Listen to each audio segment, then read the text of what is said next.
Boa tarde a todos, sejam todos muito bem-vindos ao nosso webinar com o tema de por que utilizar o monitoramento de corrosão intrusivo. Para quem não me conhece, eu sou a Aline, faço parte do time de marketing da Zelco, e em nome da Zelco e da Cosasco, nosso parceiro, eu quero agradecer o interesse e a participação de cada um de vocês no nosso webinar. Representando a Cosasco, nós temos também presente na sala o senhor Davi Velasco, gerente regional da América Latina. A Cosasco é nossa parceira no segmento de corrosão há mais de 15 anos. É uma empresa americana, integrante do Grupo Alma, que atua há mais de 70 anos nesse segmento e sempre com o objetivo de desenvolver novas tecnologias de monitoramento e o que fez com que transformasse ela em referência em uma das líderes nessa área. Falando um pouquinho da Zelco, nós somos uma empresa brasileira, nacional, com mais de 37 anos de atuação nos segmentos de instrumentação, analítica de processos, segurança e monitoramento de corrosão. Agora eu vou falar um pouquinho sobre a dinâmica de como vai funcionar o nosso webinar. Todas as perguntas que vocês tiverem serão respondidas no final do webinar, para não atrapalhar a apresentação. Então, eu peço que, por favor, vocês coloquem as perguntas no chat, que está aqui disponível para todos, e aí no final nós vamos respondê-las. As perguntas que não conseguirmos responder por conta do tempo durante a apresentação serão respondidas posteriormente. A apresentação vai ser gravada e depois a gente vai enviar também para todos os participantes. Quem não se inscreveu para participar, no link de inscrição, nós pedimos que, por favor, vocês coloquem aqui no chat o endereço de e-mail de vocês, para poder entrar em contato e também enviar depois o certificado de participação. Falando um pouquinho do nosso palestrante, o Ricardo Moro, que gentilmente aceitou o convite para conduzir e fazer essa apresentação. Ele é formado em Engenharia Química, faz parte do corpo docente da Abraco, também é professor de Química na Faculdade Cândido Mendes e possui mais de 20 anos de experiência na área de serviços e monitoramento de corrosão interna. E, recentemente, o Ricardo faz parte do time da Zelco, ele tem o cargo aqui de gerente de área de serviços de monitoramento de corrosão. Ricardo, é com você agora. Obrigado, Aline. Boa tarde a todos. Bom, a Aline já me apresentou, né? Então, só falar um pouquinho sobre a minha especialização nessa área. Eu comecei a trabalhar com esse segmento de monitoração da corrosão interna em 2000, num projeto, vamos dizer assim, piloto junto com a Transpetro, onde ali nós estávamos fazendo toda a parte da introdução de monitoração da corrosão, né, tanto de sondas de resistência elétrica quanto de cupom de corrosão, onde nós desenvolvemos junto com eles, na época, uma metodologia para poder fazer as avaliações das taxas de corrosão, da agressividade dos produtos em si. E ao longo desses anos, a gente vem acrescentando e aprendendo, né, cada dia mais, um pouquinho com a experiência trocada com os próprios clientes, né, com coisas que nós vamos vendo ao longo do tempo. Bom, nesse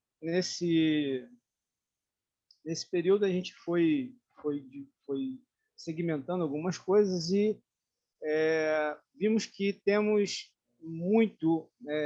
devemos muito a essa tecnologia de monitoração da corrosão do método intrusivo, porque essa tecnologia ela nos permite alguns dados que as outras não conseguem, né? A gente está aqui falando de dados esses coletados no momento em que você, por exemplo, retira o seu cupom de corrosão ou uma sonda de resistência elétrica. Então, só para fazer uma breve introdução, né, assim, a gente tem que entender que a parede do duto ela se comporta diferentemente entre sonda e cupom. Porque, normalmente, quando a gente fala de monitoração da corrosão, a gente está falando de sondas de resistência elétricas ou sondas LPR, né, e cupons de corrosão. Talvez você esteja se perguntando o seguinte: mas eu posso utilizar uma das técnicas somente? uma ela anula a outra? Não. Eu digo para você exatamente isso, porque a sonda ela tem um comportamento diferente do duto por ela permanecer mais tempo dentro da tubulação, né? Dentro do equipamento, no modo geral. Pode ser uma tubulação, pode ser, às vezes, um tanque, pode ser um outro equipamento, um separador. Então, a gente tem a seguinte situação. Quando eu coloco uma sonda, ela fica lá, né, até a mesma ser consumida, ou seja, até mesmo o elemento ser consumido para que você tenha que trocar essa sonda novamente. O cupom não. O cupom eu tenho uma periodicidade de troca dele a cada 3 meses. Então, a cada 3 meses eu preciso trocar esse cupom para fazer a minha avaliação da taxa de corrosão. Bom, visto isso, eu tenho a seguinte situação, né? Quando a sonda fica lá, ela cria nela uma camada passivadora, onde essa camada passivadora ela se assemelha à realidade da parede do seu duto.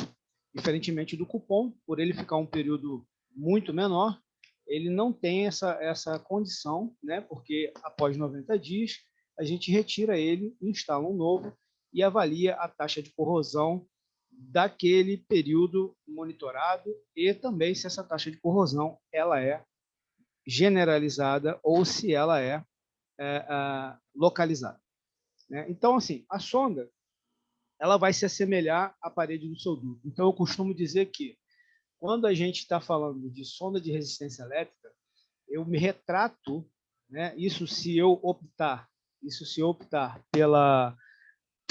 por deixar ela lá sem fazer a limpeza, eu retrato mais a realidade da parede do meu duto, vendo que quando eu uso o cupom, eu retrato a agressividade do produto que está ali está passando. Porque, exatamente, quando aquele produto está passando, meu cupom está submetido àquele produto e ele vai sofrer as consequências da agressividade daquele produto. Ok? E aí, para a gente monitorar isso, a gente tem que monitorar a corrosividade desse processo, a gente tem que não só ter os dados de cupom e de sonda, porque isso aí é um número qualquer, onde eu, por exemplo, eu tenho o dado de taxa de corrosão no cupom ou o dado de taxa de corrosão da sonda, porém eu preciso saber o que está causando exatamente essa corrosão. Qual é a causa dessa corrosão? Eu tenho ali um número que está me dizendo se a taxa de corrosão ela é severa, se ela é moderada ou se ela é baixa, né? Agora, qual é a causa disso? Qual é a causa dela ser severa? Qual é a causa dela ser moderada? Né? Ou se ela está baixa, se realmente os meus parâmetros estão controlados. Então, para tudo isso acontecer, isso é uma breve introdução, a gente precisa ter coisas bem definidas, principalmente na fase de projeto, né? A fase de projeto é aquela fase onde você vai escolher o seu ponto de monitoração, ou seja, aquele ponto que você acha, que você entende que é o mais representativo no que tange a corrosão, ou seja, pontos normalmente na geratriz inferior de uma tubulação, onde ali eu tenho, por exemplo, se eu tenho um óleo, um oleoduto com muita emulsão, né, por diferença de densidade, a gente tem ali o acúmulo de água na geratriz inferior, água essa que é muito mais agressiva do que o seu óleo. Então, essa fase de projeto ela é de extrema importância para que eu não faça uma monitoração onde eu não tenha representatividade no que diz respeito aos dados coletados, né? Após a fase de projeto, eu vou fazer as soldas, né, das minhas conexões, dos meus access fittings, nesses pontos escolhidos. E, após essa solda das dois access fittings, eu faço o que a gente chama de trepanação, que é o furo nessa conexão para eu fazer a instalação dos meus provadores de corrosão. Ok? Esse furo ele é feito normalmente em carga, ok? Ou se dependendo, por exemplo, se for uma plataforma essa fase de projeto ele já vem pronto, né? Já vem furado e soldado. Uma coisa que é importante ser ressaltada aqui sobre a parte do furo, normalmente, na fase de projeto, comete-se muitos erros, que é fazer o furo primeiro para depois soldar, onde, quando isso acontece, acontece um desalinhamento entre a conexão e esse furo. O correto é você soldar para depois fazer o furo. Para isso, existe uma ferramenta específica para isso, que é para fazer o furo alinhadinho com a conexão. Por que eu estou falando isso? Porque quando a gente faz o furo antes e solda depois e acontece esse desalinhamento, quando eu estou instalando, por exemplo, um cupom de corrosão que eu vejo a taxa de corrosão por perda de massa, acontece o seguinte: a penetração de solda ali ela pode ser tanta, ou o desalinhamento também, de forma que quando eu faço a instalação desse cupom, esse cupom arranhe e eu perco uma massa que não é necessariamente a massa perdida pela corrosão causada pelo produto, e sim por uma instalação mecânica que foi mal feita, que foi feita de maneira equivocada. Ok? Então, a mesma coisa acontece com a sonda. Eu posso arrebentar o elemento sensor dela ali, o elemento de referência, dependendo do tipo de penetração de solda que tem ali, e eu vou perder aquela sonda ao instalar. Então, é muito importante a gente estar falando desse princípio, porque ele vai determinar praticamente tudo. Porque senão acontece muito, já aconteceu muito ao longo desses anos de experiência que eu tenho, eu ter que fazer o que a gente chama de retrepanação, ou seja, já está furado, mas eu preciso ainda assim botar a máquina de preparação e fazer um alinhamento desse furo para que eu consiga instalar o meu provador de maneira correta. Ok? Bom, partindo desse princípio que eu instalei, né, fiz a instalação, aí, quando eu for monitorar isso, eu preciso ter algumas análises, né, análises que vão me dar o diagnóstico. Análises essas são análises químicas e de microbiologia, para que eu possa estar compilando esses dados e dar um diagnóstico no que diz respeito à taxa de corrosão. E aí eu vou gerar um documento que a gente chama de relatório de MCI. Relatório esse, né, MCI, de monitoração da corrosão interna, tá? Só para a gente ter essa sigla gravada aí. O relatório de MCI, ele é exatamente para que a gente possa ter dados coletados da taxa de corrosão através do cupom, taxa de corrosão através da sonda e os ensaios que são realizados de análises químicas e microbiológicas. Nesses ensaios, a gente pega todos esses dados e faz o compilamento, né, desses dados e consegue ver qual é exatamente a causa da corrosão daquele equipamento que a gente está falando. Né? Então, por que eu falo isso? Porque muitas vezes o cliente ele tem aquela coisa, vou monitorar. Então, se a minha taxa de corrosão está baixa, eu não preciso fazer nada no meu processo. Ok, tem um certo raciocínio lógico nisso. Mas é importante saber, como a gente está falando, às vezes, de um mundo microbiano, que é uma corrosão microbiana, que muitas vezes acontece, essa corrosão ela pode estar controlada hoje, mas amanhã, né, por uma injeção de inibidor de corrosão, onde a sua matriz, vamos dizer assim, desse inibidor serve de fonte de alimento, acontece muito isso para uma bactéria, por exemplo, uma BRS da vida, a sua taxa de corrosão que ela estava baixa, ela começa a subir, você não sabe por quê. Né? Então, é exatamente a necessidade de nós estarmos monitorando o processo para que você possa ter o diagnóstico. Olha, mudei o fabricante do meu inibidor de corrosão. Mas eu mudei o fabricante, eu estou injetando mesmo o volume que é recomendado, porém, você não tem noção vamos dizer assim, das colônias microbianas que existem dentro do seu duto, a ponto de você identificar se aquele inibidor de corrosão ele é ou não adequado para você. Né? Então, a gente tem isso como uma ação preventiva e depois em algum momento a gente vai ter uma ação corretiva caso isso não seja feito antecipadamente.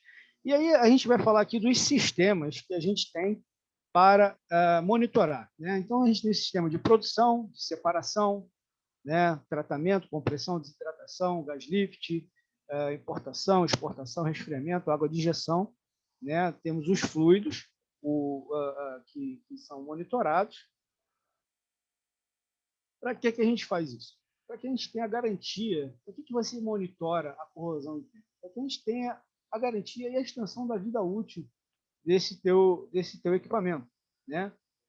Para que também o seu produto final não tenha nenhuma alteração.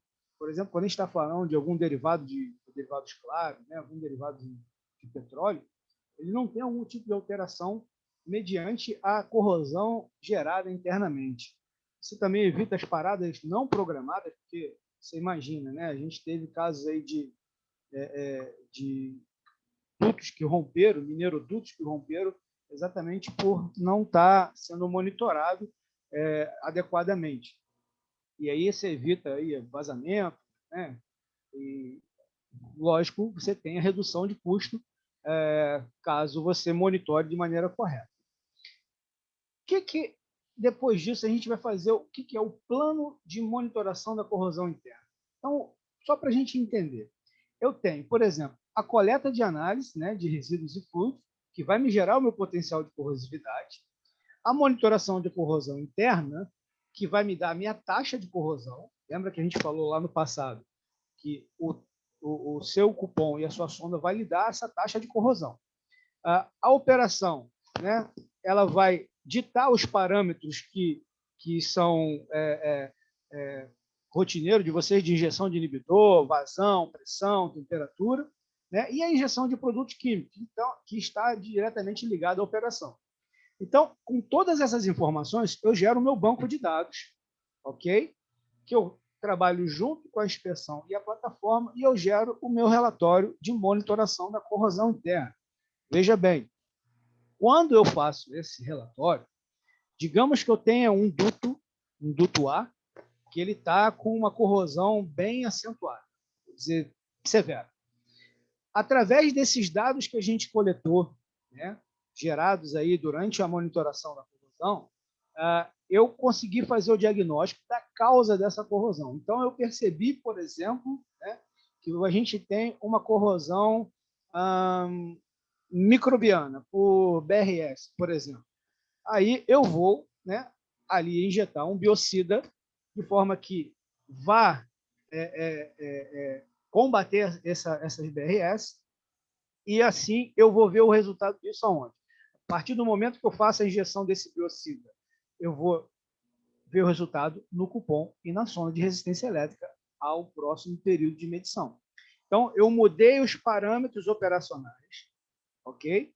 Uma vez mudados os parâmetros operacionais, eu começo a ver o reflexo disso no meu cupom e na sonda.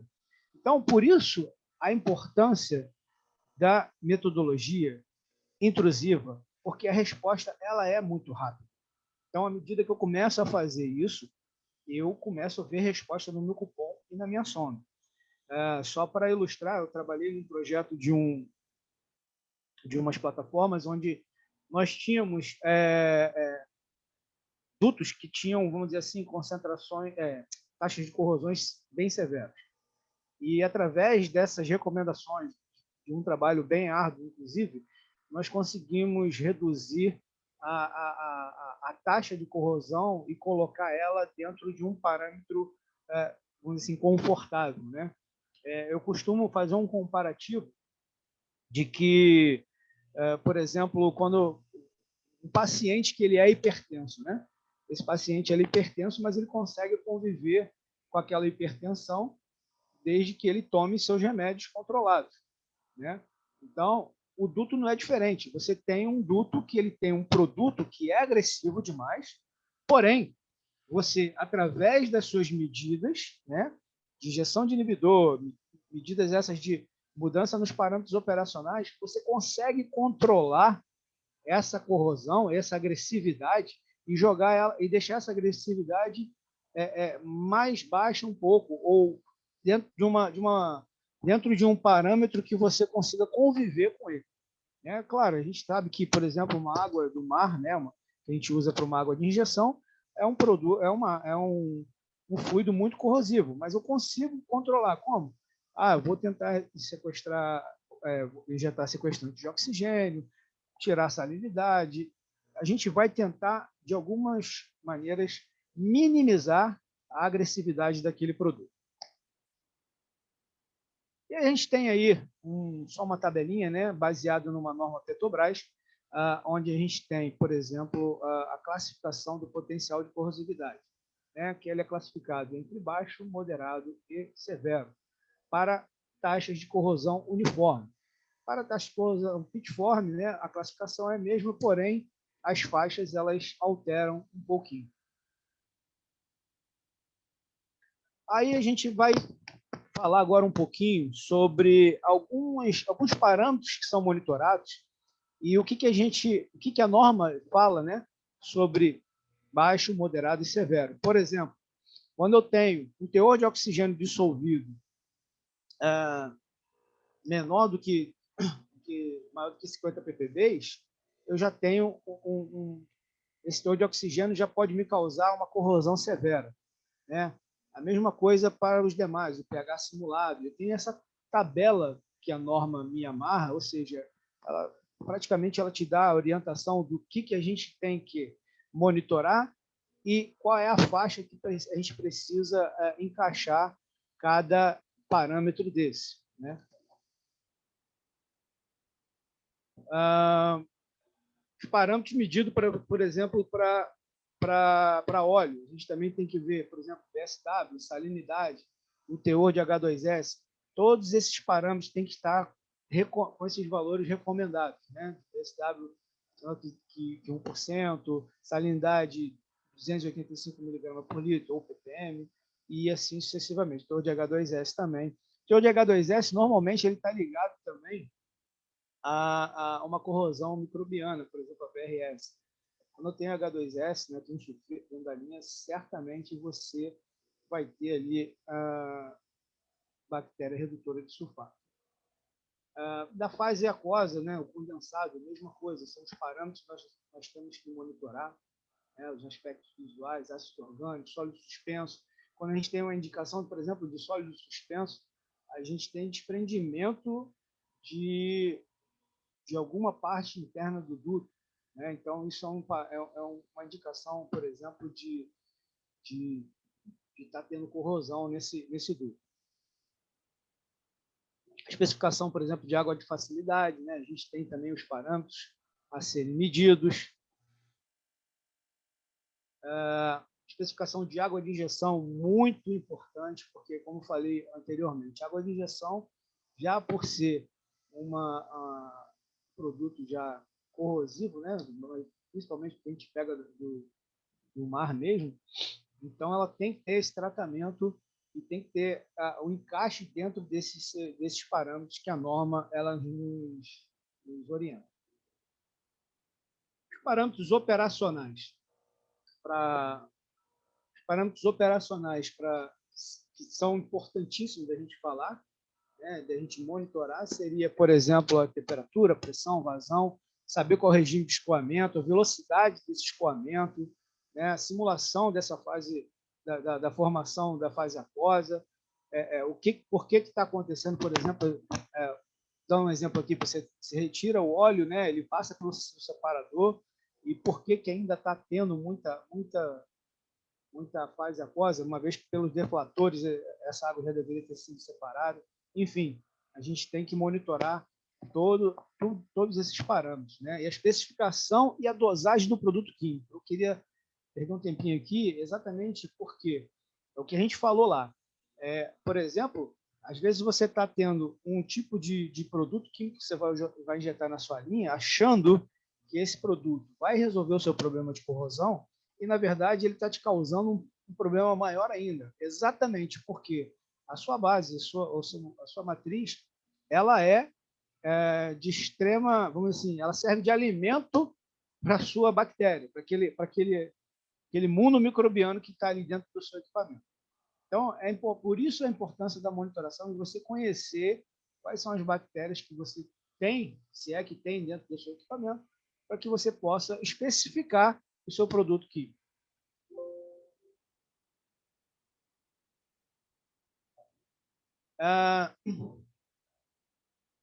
As análises químicas, né, a gente faz aí na saída do gás. Aí eu falo um pouquinho sobre a periodicidade que a gente deve coletar, né, por exemplo, água produzida trimestral. O óleo a gente tem aí, se tem histórico de H2, se tem histórico de H2S, é uma coleta diária. Sem histórico a gente pode fazer isso aí mensal. A BSW, né, diário, que é importantíssimo, porque se tem água, tem alguma coisa no processo que pode ser melhorado. A salinidade mensal. No gás, esses parâmetros CO2, né, se é histórico de H2S também mensal e com histórico diário.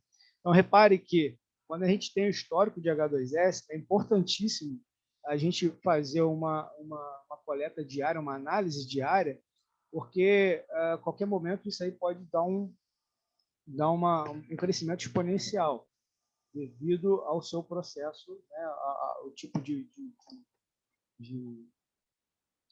rocha que está sendo coletado esse teu óleo. Bom, e aí a gente tem, baseado nisso, a gente tem esse cenário corrosivo, né? Ele vai me dizer quais são as medidas que eu tenho que adotar para que eu possa resolver o problema. Então, baseado naquilo que nós vimos agora, controlando todos aqueles parâmetros de processo. É claro que nem sempre eu vou conseguir encaixar todos os parâmetros naqueles números, naquelas escalas. Porém, a gente tem que tentar, dentro do possível, aproximar aqueles números, né? É importante. Então, eu baseado naqueles parâmetros, em todos aqueles parâmetros monitorados, eu conseguindo encaixar, eu vou ter o meu potencial, vou saber qual é o meu potencial de corrosividade. Já vi que o meu potencial de corrosividade ele é, vamos dizer assim, severo ou moderado. Então, eu vou tomar medidas essas que vão mitigar, né, vão tentar reduzir esse potencial para uma corrosão mais branda.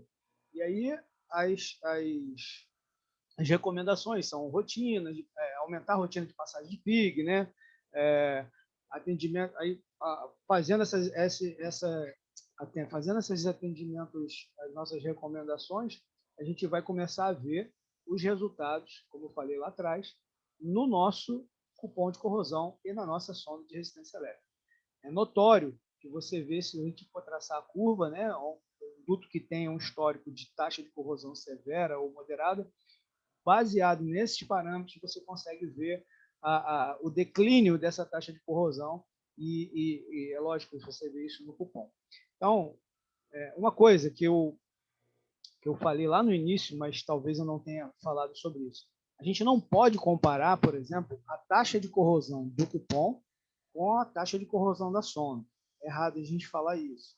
É errado a gente comparar isso. Porque, como eu falei, a sonda, por ela ficar mais tempo na linha, uma vez que você não retire ela para fazer uma medida, para fazer uma limpeza, perdão, essa sonda ela vai ter uma taxa de corrosão diferente do duto, exatamente por criar essa camada passivadora e o cupom não criar essa camada. E aí agora vamos falar das técnicas de medição do sistema intrusivo. A gente está falando de cupom, está falando de sonda, e vou ver agora quem são esses caras que eu estou falando tanto, né? Como é que é um cupom, como é que é uma sonda, quais são os tipos de cupom, os tipos de sonda que nós temos para fazer essas avaliações. Então, a gente tem dois tipos de cupom aí, basicamente, né? Que é o cupom tipo flush. Esse cupom, ele fica faceado na tubulação, então eu preciso, por exemplo, na hora de eu fazer a minha instalação, eu preciso saber qual é a altura da minha conexão, saber qual é a espessura da minha tubulação, e aí eu faço o ajuste quando eu tenho um holder, né? No caso, a gente vai ver um pouquinho mais à frente, um holder ajustável, né? um holder ajustável.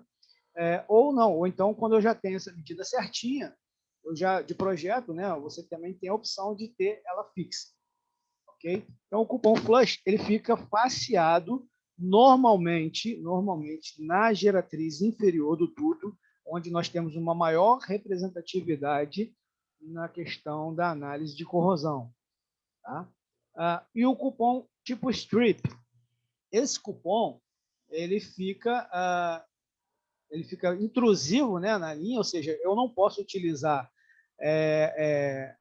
esse tipo de cupom para linhas pigáveis, né, que passam PIG na linha, porque senão, por ele estar intrusivo, o PIG vai danificá-lo ou pode até mesmo travar o PIG, dependendo do tipo de PIG que você tiver. Então, esse tipo de cupom, eu só posso utilizar ele para linhas não pigáveis. Então, dois tipos de cupom, o flush e o strip. E aqui são os holders que eu falei para vocês.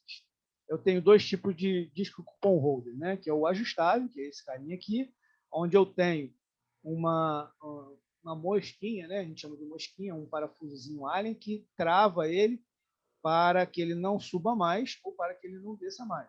Mas eu destravo ele e ajusto essa altura para a altura que eu quiser, para a altura que eu entendo que o somatório do meu plug, que vai vir aqui atrás, mais o holder, mais o cupom, vai ser a altura da conexão, mais a espessura da sua tubulação.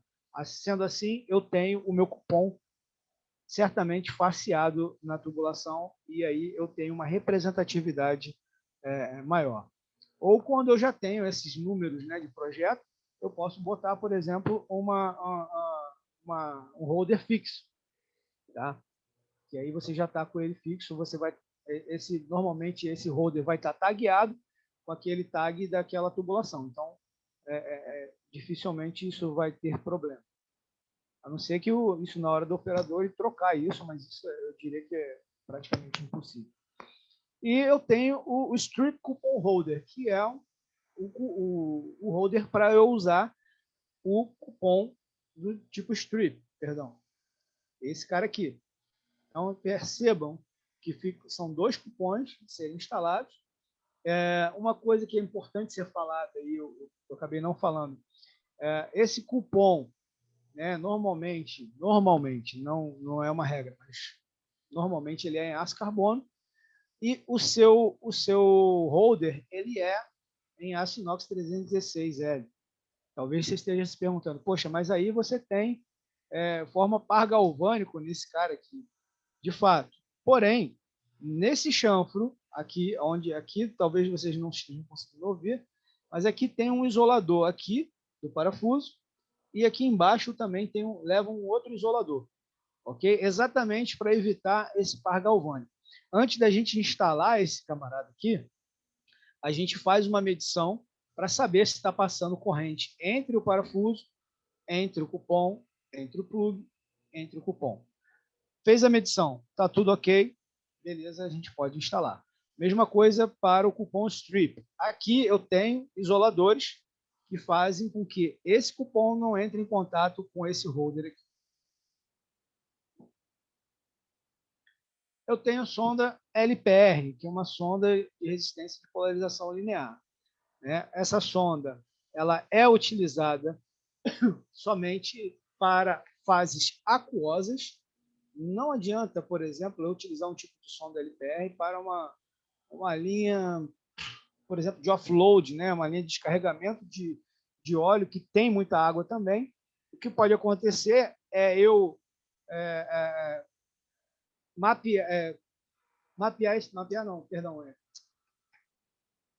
enganar esse eletrodo aqui, né? Porque ele vai estar contaminado com matéria orgânica ali, e aí ele não vai me dar ele não vai me dar a corrente necessária para que eu possa fazer a avaliação. Né? Então, quando eu tenho, por exemplo, uma alta corrente, né?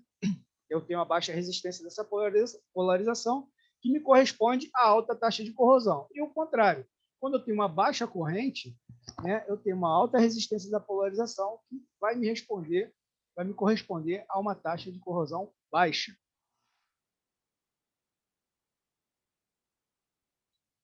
Aqui é um slidezinho para a gente entender como que tem que ser instalada essa sonda de LPR, né, essa sonda de polarização, porque às vezes acontece, e aí entra também, de novo, naquele entendimento lá da fase do nosso projeto, porque quando a gente for instalar uma sonda de polarização, a gente tem que saber, tem que entender que o eletrodo ele tem que estar submerso na solução.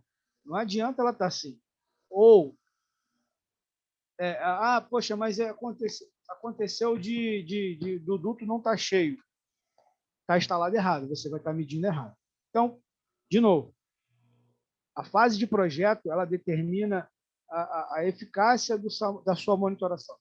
Não, a gente não pode instalar uma conexão, um access switch por instalar. Precisamos saber aonde estamos instalando. Uma outra coisa muito importante. Nessa fase também de projeto, e acontece muito isso, eu fiz um serviço onde foi instalado um access switch e foi instalado uma sonda e um data log.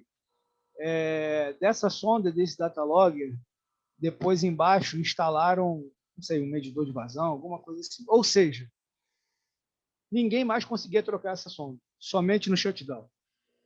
Então, esse é um outro aspecto que é importante. Quando o camarada faz o seu projeto, ele tem que entender que abaixo daquela conexão, ele precisa ter um espaço para entrar um equipamento, que é a válvula de serviço, que a gente vai ver mais à frente, e o retriever, que é o que vai fazer a recuperação dessa sonda, de forma que encaixe ali, tem espaço para não só o equipamento, mas também para o operador, né? Então, é importantíssimo. A fase de projeto ela vai determinar a excelência da sua monitoração. Então, aqui a gente tem um duto, né, uma simulação de um duto que, quando ele vai diminuindo a sua seção, ele vai aumentando a sua resistência. Isso é sonda de resistência elétrica. Então, a sonda de resistência elétrica é exatamente isso. À medida que eu diminuo a espessura, eu aumento a minha resistência. Ok? Então, isso aí ela vai me corresponder exatamente na perda de massa. Então, a sonda de resistência elétrica, para a gente ter um entendimento. Eu tenho um elemento de referência, né, e um elemento sensor, né? Então, esses caras, à medida que eu tenho o meu elemento de referência, à medida que esse elemento sensor vai se desgastando, ele vai criando como se fosse uma diferença, né? Esse delta que está acontecendo é exatamente essa taxa de corrosão que está acontecendo na sua tubulação. Ou seja, você está perdendo espessura, está aumentando a resistência e você vai converter isso em sua taxa de corrosão. E aqui eu tenho alguns modelos, né, alguns tipos de sonda de resistência elétrica. A mais comum hoje é a do tipo flush, que é essa daqui, e ajustável, né, que você consegue ajustar ali a altura dessa sonda. Mas nós temos as cilíndricas também, temos sondas também para o sistema retrátil, que é um sistema quando você tem baixas pressões, você tem outros tipos de conexão, né? Tem sondas com uma proteção cilíndrica também. Então, esses aqui basicamente são os modelos que a gente tem. Então, na sonda de resistência elétrica, ela opera com todos os tipos de fluido, né?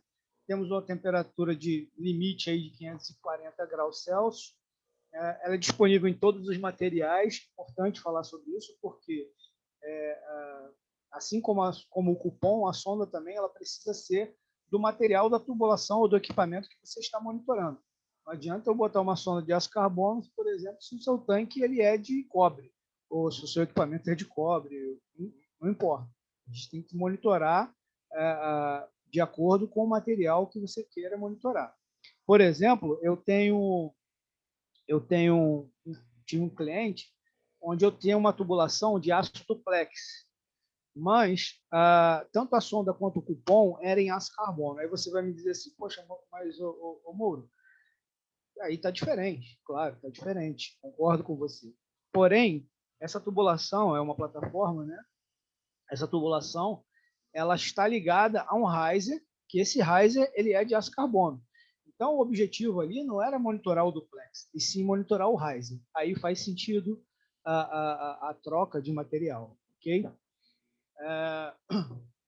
As aplicações, né, no mundo do petróleo, fluxo de refinaria, superfície externa de tubulação enterrada, e a gente tem uma série de aplicações para sondas de resistência elétrica.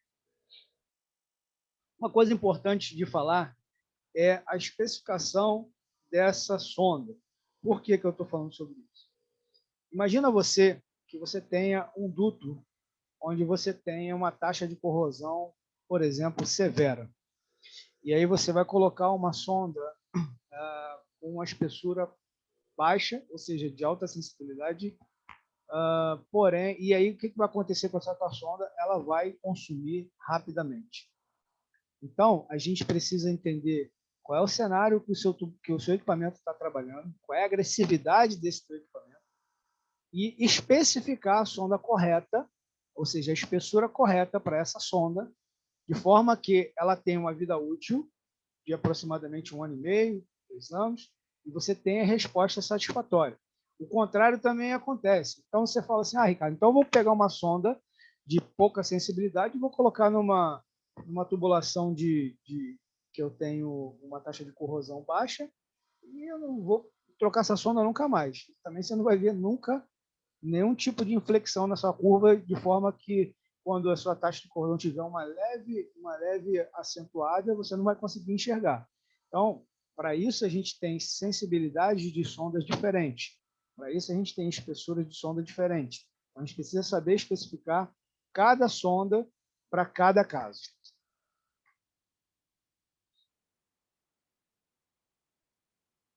E aí a COSASCO, né, ela desenvolveu uma sonda de altíssima resolução.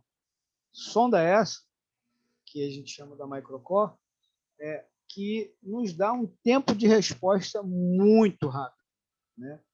Então, uma sonda convencional, que ela tem um tempo de resposta um pouco mais demorado, a sonda Microcore ela vai te dar um tempo de resposta quase que imediato, dependendo do tipo de mudança no seu processo que você tem, né?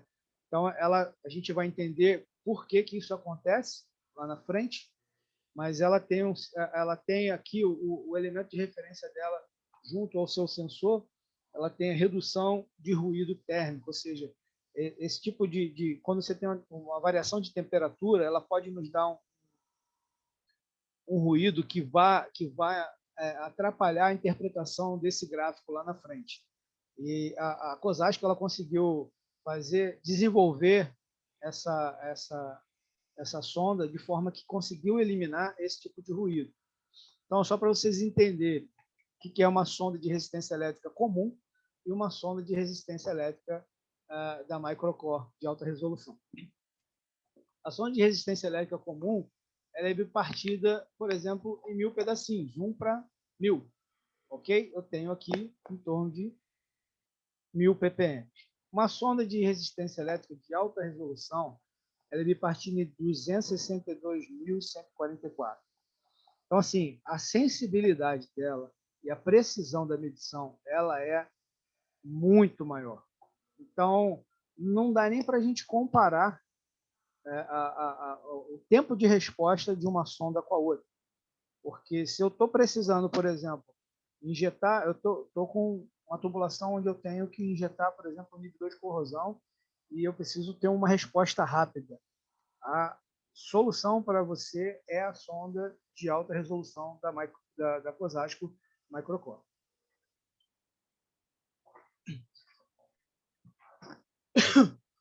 Bom, ela nos permite, como eu falei, né, monitorar em tempo real, praticamente.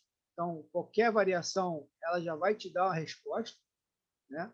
A gente consegue correlacionar ela na variação dos processos com a vazão, temperatura e injeção de inibidor, que eu falei no slide anterior. Quando você aumenta a espessura dela, né, dependendo, de novo, da taxa de corrosão que você tenha, da agressividade daquele produto, você vai aumentar a vida útil da sua sonda e vai ter um intervalo de trocas também maior. O handheld. O que é o handheld? O handheld é o equipamento que eu posso utilizar para fazer uma leitura direta nessa sonda, pontual, né? Eu vou lá, minha sonda está instalada, eu vou fazer uma leitura hoje, uma leitura agora, uma leitura hoje de manhã, uma leitura no final do dia. Posso fazer isso de forma manual, ou se essa sonda tiver ligada a um data logger também, eu posso programar esse data logger para fazer uma leitura num período maior, né, de 3 em 3 horas, 4 em 4 horas, vai depender do cliente. A norma, normalmente, a norma 2785, ela nos orienta que sejam feitas leituras a cada 3 horas, né? Então, por isso, a gente tem um data logger que nós vamos ver mais à frente, e, periodicamente, você vai lá, baixa os dados desse data logger e joga no seu software quando isso não é, por exemplo, quando você, por exemplo, não tem uma ligação direta, ou uma ligação por 420, ou por Wi-Fi, que a gente também vai ver mais à frente. Então, isso aí normalmente é utilizado, por exemplo, em dutos terrestres que você não tem essa possibilidade.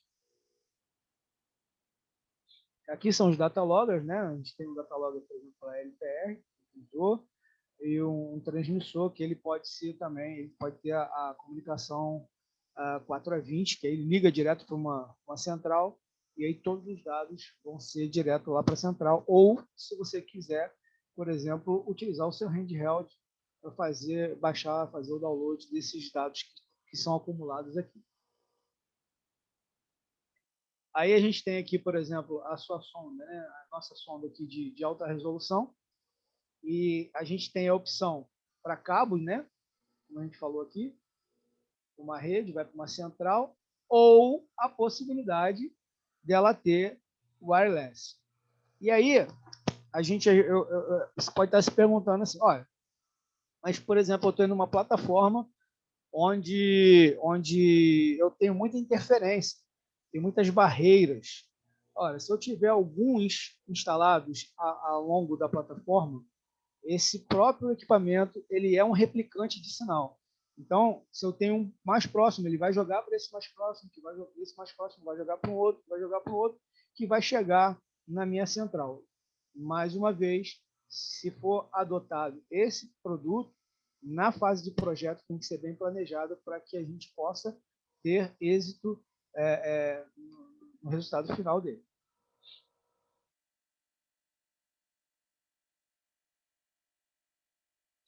Bom, aí é o que eu falei para vocês, os equipamentos que fazem as retiradas dos cupons de corrosão e também das sondas de resistência elétrica. É o mesmo equipamento que utiliza para um, ele vai utilizar para outro. Nós aqui temos aqui dois modelos, né, da COSASCO, que é o Retriever RSL e o Retriever RBS. Os dois executam a mesma maneira, a diferença é a maneira de operar entre eles. Tá? Eu posso utilizar um ou outro. Porém, a questão do espaço, como eu falei para vocês, esse camarada aqui, o RBS, ele tem um cilindro interno que eu necessito que o cilindro externo abra, ou seja, o meu comprimento desse cara aqui, ele é maior do que esse aqui normalmente. Então, se eu fizer meu projeto e tiver esse tipo de ferramenta, eu tenho que saber exatamente qual é o espaço que eu tenho para eu poder utilizar esse cara aqui. Se isso não for planejado, a gente pode ter problemas com a questão de espaço. Então, quando você tem a questão de espaço, utiliza-se normalmente o RSL, que a operação dele é feita sem abertura de cilindro interno e cilindro externo.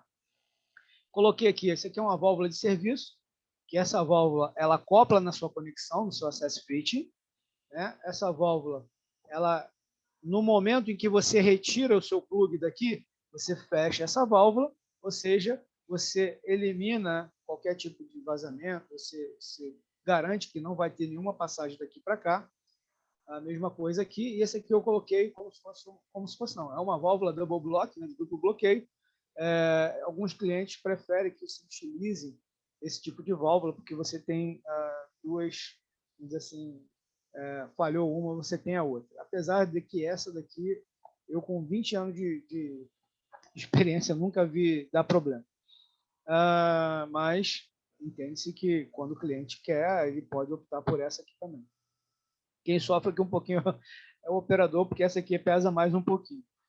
Mas, então, o que acontece? Eu coloco essa válvula na conexão, né, acoplo ela na conexão e coloco o retriever nessa válvula, seja o RSL, seja o RBS. Venho aqui, faço a recuperação desse cupom que está aqui, dessa sonda, recolho ele todo, fecho essa válvula, faço a manutenção, eu troco ali a sonda, troco o cupom e instalo, faço a equalização aqui do sistema. Eu tenho duas válvulazinhas aqui, abro uma válvula de equalização, a pressão que está aqui na sua tubulação ela entra para o seu equipamento. Uma vez que a pressão daqui igualou com a pressão daqui, ou seja, equalizou, eu posso abrir a minha válvula tranquilamente e continuar a operação. Da mesma maneira, na retirada, é importantíssimo o cara ter o conhecimento de que ele precisa ter equalização para dar continuidade na atividade.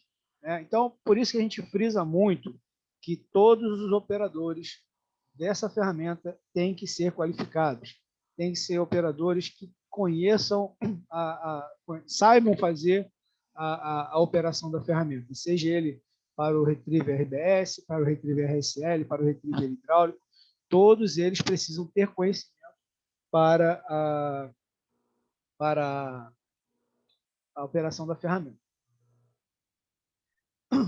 Os tipos de conexão de access fit. Eu tenho aqui, por exemplo, o access fit hidráulico, onde esse cara não tem rosca. O plug, esse plug aqui, seja o solid plug ou o hollow plug, ele é preso por esse lock pin nessa cavidadezinha aqui.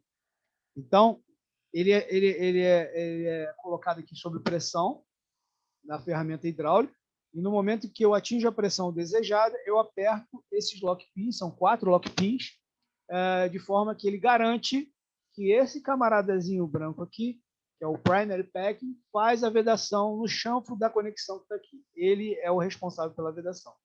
Então, feito isso, o plug está instalado. Essa é uma conexão hidráulica, diferentemente da conexão mecânica. Conexão mecânica. Ele já é rosqueado, né? O plug ele entra rosqueando. Da mesma maneira, ele tem o primary packing, que faz a vedação nessa mesma conexão. Tá? Eu tenho o solid plug e o hollow plug. Hollow plug, gente, quando a gente está falando do hollow plug, tanto do hidráulico quanto para o mecânico, tá? Ele é vazado exatamente para a utilização da sonda. Eu não consigo utilizar o hollow plug, por exemplo, uma sonda, por exemplo, num solid plug. Eu preciso usar o hollow plug. Ele é vazado, ele tem um anel de vedaçãozinho aqui, onde entra a sonda, e aí aqui eu vou fazer a conexão da sonda com uma haste, né, que é um adapter probe, que vai fazer a conexão com o meu data logger para armazenamento dos dados. Okay? O solid plug ele só é aplicável para cupom e biocupom quando tiver, ok? Gente, basicamente isso, eu tentei ser o mais sucinto possível. Eu agradeço aí a presença de todos vocês. Obrigado pela paciência e estou à disposição aí para falar e responder as perguntas que porventura vierem a ter, ok? Um abraço a todos.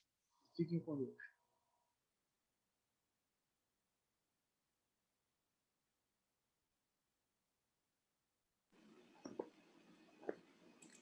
Bom, agora, conforme prometido no início, nós selecionamos aqui 3 perguntas, porque infelizmente não tem tempo para responder todas as perguntas que a gente recebeu.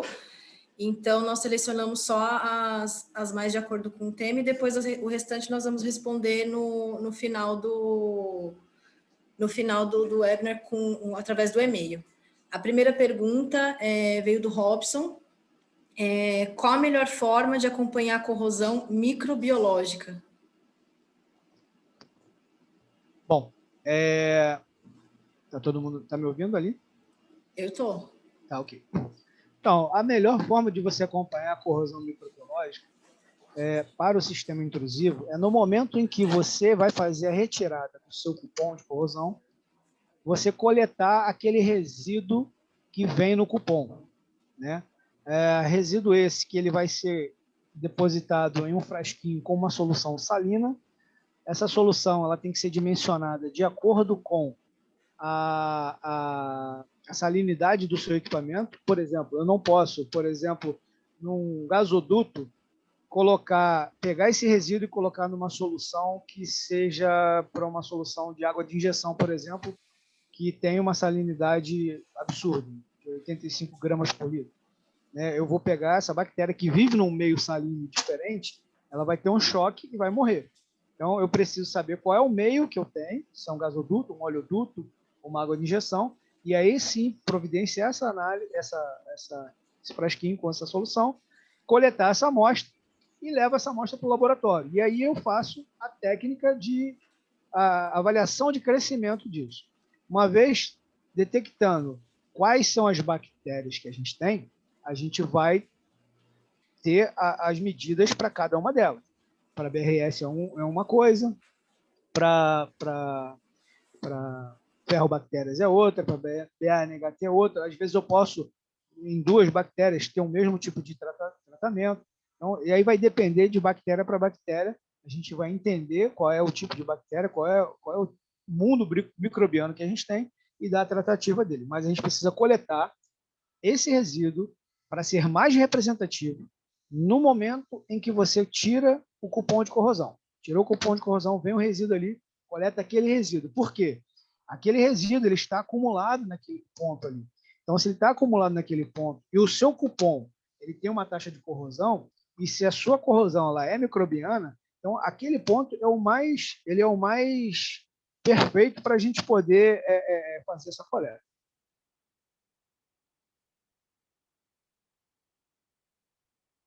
Ok?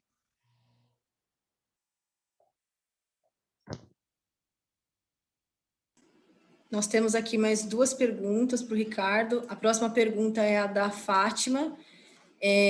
Ela quer saber qual que é a melhor técnica para usar em fluidos de alta corrosividade, cupom ou sonda?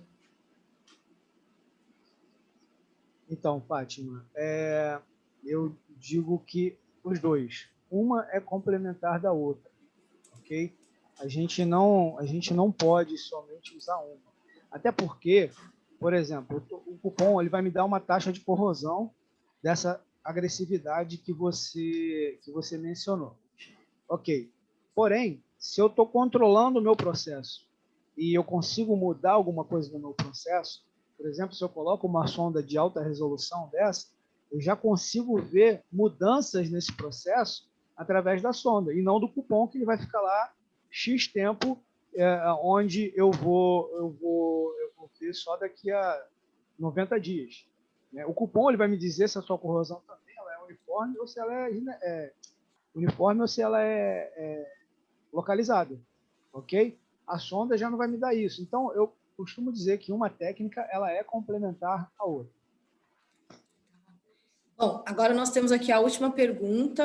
É normal usar cupom e sonda para monitorar o mesmo trecho de duto?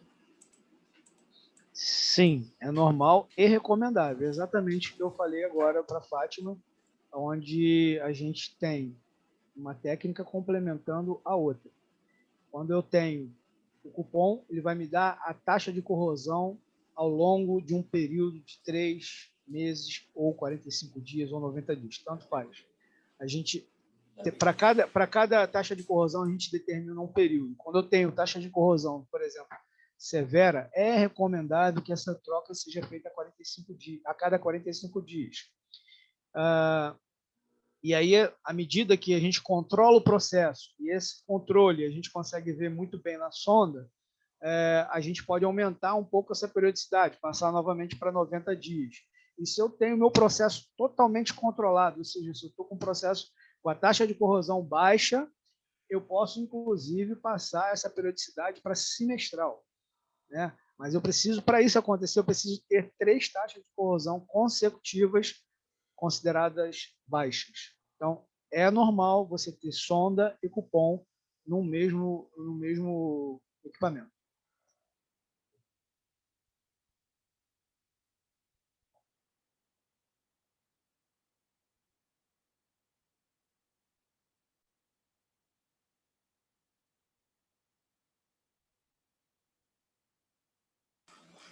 Bom, Ricardo, vamos responder só mais uma pergunta aqui. Uhum.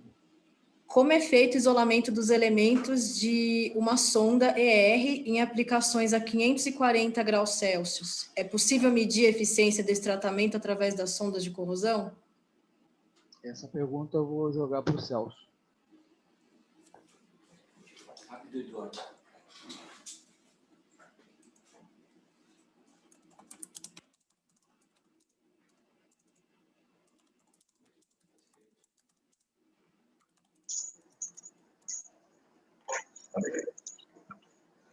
Oi, Ricardo.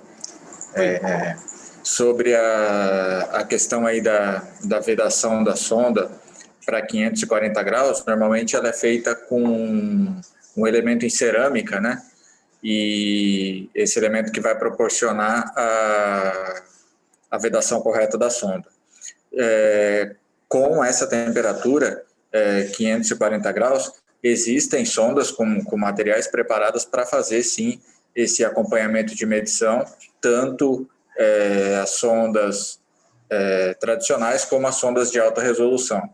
Então, há como se fazer essa medição e o acompanhamento da corrosão de uma forma tranquila. E a COSASCO tem as sondas que podem fazer esse tipo de medição tranquilamente.